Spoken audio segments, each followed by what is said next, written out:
Hi, I'm John Hijawi, co-editor-in-chief of the Plastic Surgery Education Network. I'm here in Kauai, one of the islands of Hawaii, where we're enjoying the annual combined American Association of Hand Surgery, American Society of Peripheral Nerve Surgery, and American Society of Reconstructive Microsurgery meeting. This year has been an exciting meeting with many clinical and more practical issues being discussed both by individuals and on panels. For each of the meetings, there have been some really important discussions relating to the upcoming Affordable Care Act, coding, and keeping your practice viable and profitable in a new era of healthcare management. Earlier, we had a panel on coding peripheral nerve surgery, something complicated and complex to many people, not just clinically, but administratively. And tomorrow we'll be having an entire 2-hour session devoted to how microsurgery can survive in the new era of healthcare.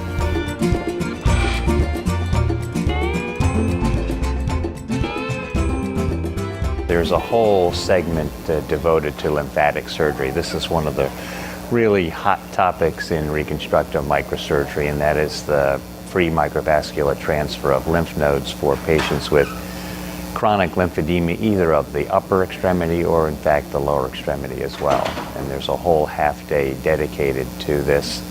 And I think that this is sort of several years ago we had something very similar about composite tissue allotransplantation, and this was really before much of the work had been done, certainly for face transplant, and only a few hand transplants had been done. And now look what happened after that sort of breakout meeting that we had here multiple years ago. It has really advanced the field of VCA, and I think this lymphatic vascularized transfer is really going to take off. My favorite articles so far have been on targeted muscle reinnervation, which is a fabulous way of powering a prosthesis using non-working nerves, plugging them into a muscle, say the pectoralis, and then having signals go from the pectoralis to power the prosthesis. So that was really fascinating.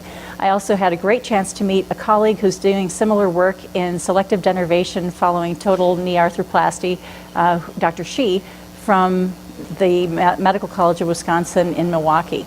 The chances here to see the newest, hottest, greatest things from colleagues all over the world is really a wonderful experience, and we've all had a great time, and it's a wonderful opportunity also to bring your family members. Hand surgery is really booming. Some of the major innovations that have happened over the last few years and highlighted at this meeting, because now it's becoming mainstream.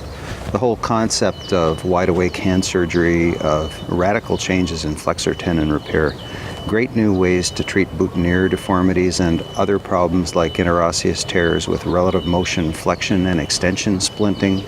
And finally, with Dupuytren's disease, it's just booming. There are so many new ways to treat Dupuytren's disease.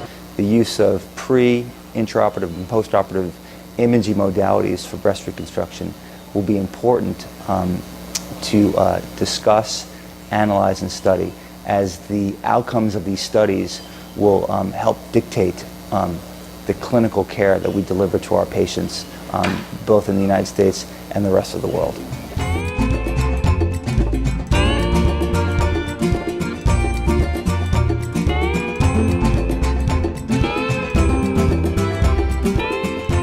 PSEN is recording the vast majority of panels and individual lectures so that they'll be available to you online to view in the comfort of your home, your office, or even on your smartphone.